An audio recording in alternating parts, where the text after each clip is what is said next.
Happy May 12th, everyone. It's kind of funny because this is very close to my now deceased parents' anniversary. And I've recently been kind of thinking about them close to their anniversary here. They would have been married over 70 years had they still been alive. Thinking about my mom, thinking about my dad, and one of the things I remember about my mom is she used to be really fond of using sayings, idioms, cliches, especially old Polish idioms and cliches, which I always thought were pretty darn funny. Um, she used to be fond of saying things like "not my circus, not my monkey," meaning not my problem. Another one of them was "don't divide the bear skin before you've got the bear." Kind of like "don't count your chickens before they hatch." Another one she used to like was "it's like throwing peas at the wall." She'd say that when somebody wasn't listening to her, like talking to the wall, you're being ignored. And of course, one of my favorites, which she used to say mostly in Polish, but it translates roughly as "go stuff yourself with hay." In other words, just go stuff yourself. Now, she used to have a few English sayings that she was fairly fond of as well.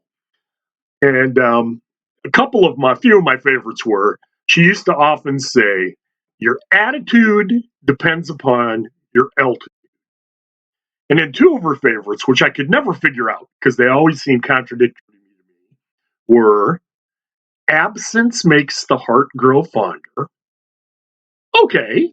But then also, the exact opposite of that is "out of sight, out of mind." But recently thinking about my parents, my family, I kind of came to the conclusion that maybe those two aren't so contradictory if you take into account one of my mother's other sayings, that your attitude depends upon your altitude. And it all depends upon your attitude as to whether absence makes the heart grow fonder or out of sight, out of mind. I think that for most of us, what we love, what we want to be near, what we like to be around, for those things, absence makes the heart grow fonder. But for those things that we don't like so much, that we would prefer to ignore, that we'd like not to think about, we kind of set them aside and hope, that ultimately out of sight, out of mind. When I was still practicing law, I used to have a partner who often used to say, if you ignore a problem long enough, eventually it goes away. Maybe not so true, but you ignore problems. You like to be around the things you like to be around.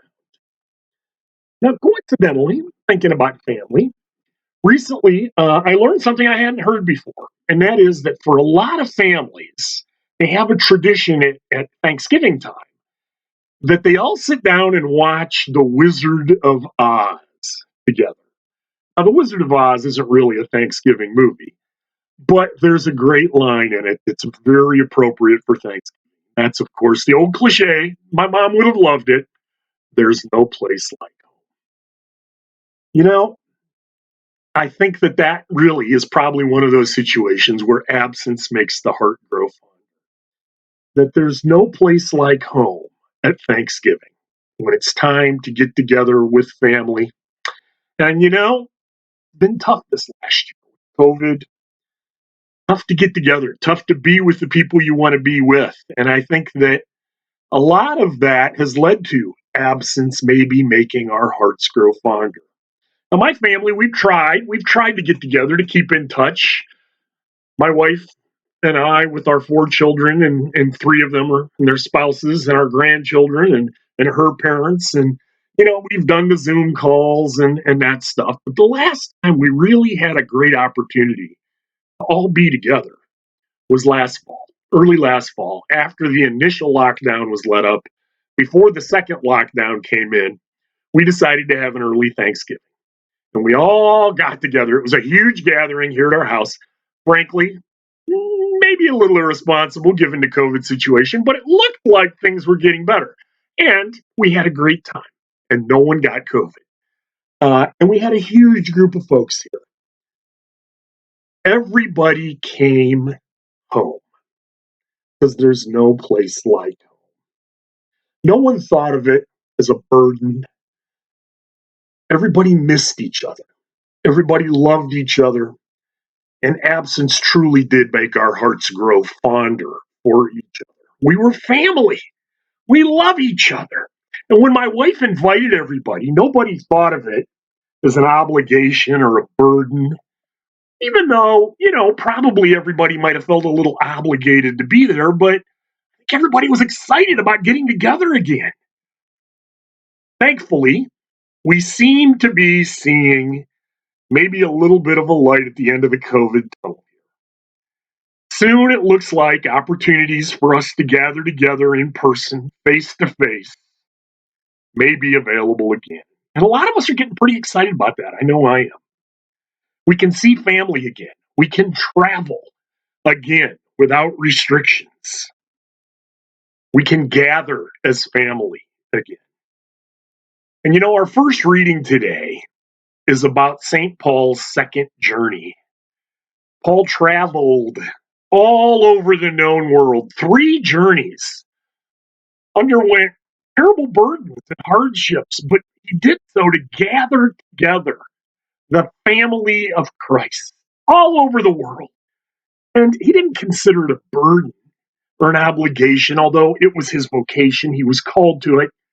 He was excited about it. He loved doing it. He loved being with all of the people that he was calling together as the family of Christ. And that's based upon our gospel comes from today from the Last Supper discourse, where Jesus talks to the apostles about being all children of God.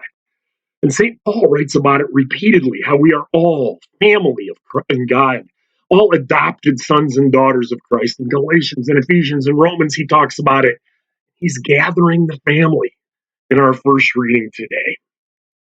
And it's pretty exciting that soon our family of faith will be able to come together again in person, face to face. We're already seeing many dioceses are starting to lift the dispensation for Sunday Mass.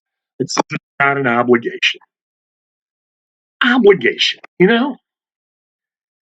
Family comes together not because it's an obligation, but because it's an opportunity to join together. We do that at Thanksgiving. I don't know how many of us consider getting together with family on Thanksgiving to be our obligation. We do it because we're excited about it. And the funny thing is that getting together for Mass truly is Thanksgiving. The very word Eucharist translates into English as Thanksgiving. So I hope that you, like me, are excited about being able to get together again in person, face to face, with our Lord Jesus Christ in the Eucharist, in his divine Thanksgiving. Mass is all about coming together as the family of Christ. So soon we may have an obligation to do it again, but that's not the way I look at it. I hope it's not the way you look at it. I hope you look at it like I do, as an opportunity to join in a Thanksgiving meal with family. God bless.